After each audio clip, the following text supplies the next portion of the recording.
Hey guys, I got a microphone and I'm here to talk about the stability and war exhaustion system in Rise of Nations, the classic system. So if you like the video, well, obviously, like it and subscribe, and here we go. I'm not a fan of the Rise of Nations stability and war exhaustion system. This is because it has many flaws and it just makes endgames not fun.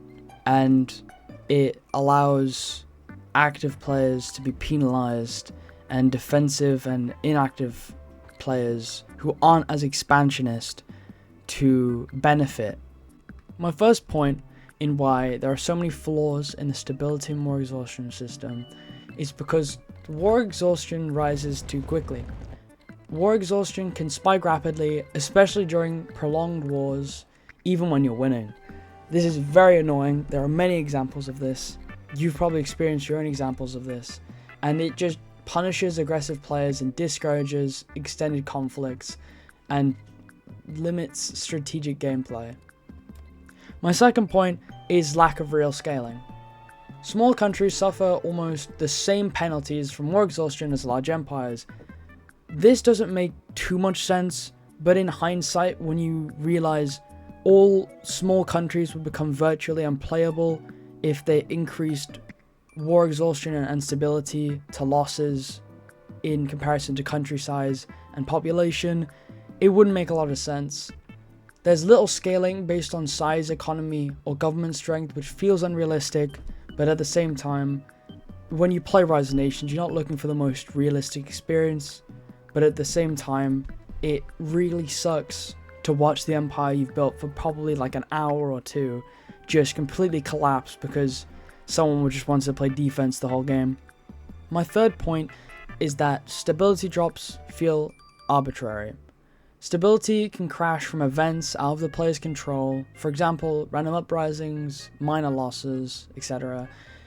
And doesn't really feel like you can tell when you're going to drop instability all too often. There's not enough player agency to maintain or regain stability once it drops, because it just takes half the game just to re-get the stability you lost from fighting a single war. My fourth point is that peace deals can often be forced even when you don't want them to be. High war exhaustion forces players to sue for peace even when they're militarily superior, and it encourages rushing wars instead of gaining what you realistically would have if you won. This is annoying because it happens in a lot of my games. Not too many, because it doesn't arise that often, but in the India game I played, for example, when I lost against Russia, well, lost is a very overly used word there, because I didn't really lose. I lost in hindsight because my empire was collapsing and there was no real point in continuing it, because I lost a few cities that weren't even my capital. My fifth point and second to last point is that there are very few recovery options. It's very limited. Recovery from low stability or high war exhaustion takes far too long and requires a few unrealistic steps, like increasing your economic laws to recover fast, but also destroying your economy at the same time, especially if you do not have a lot to go off of. There are a few in-game tools to actively manage internal dissent or political reform.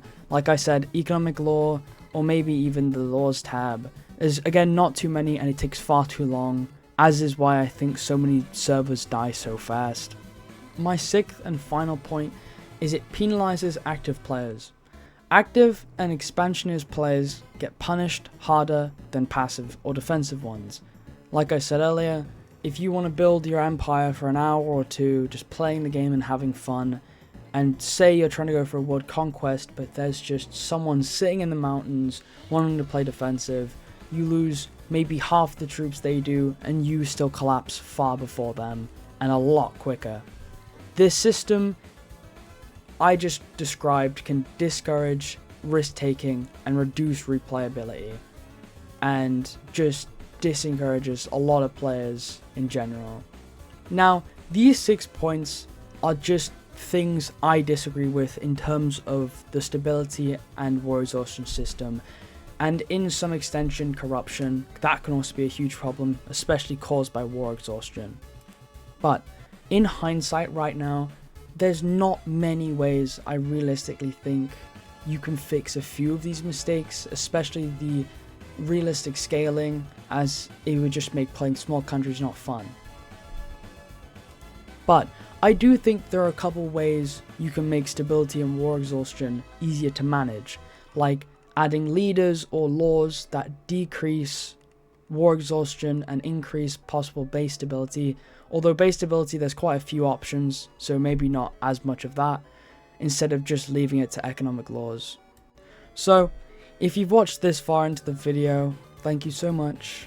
It means a great deal to me that you've listened to me rant about the stability and war exhaustion system and the fundamental disagreements I have with it. Please like and subscribe, I would greatly appreciate it, and it always makes me want to upload more. I'm going to try and be as consistent as possible, especially since now I got a mic and don't have to deal with stupid AI voices. You wouldn't even believe how annoying they are to deal with. The character limits and anyway, thank you very much. Bye.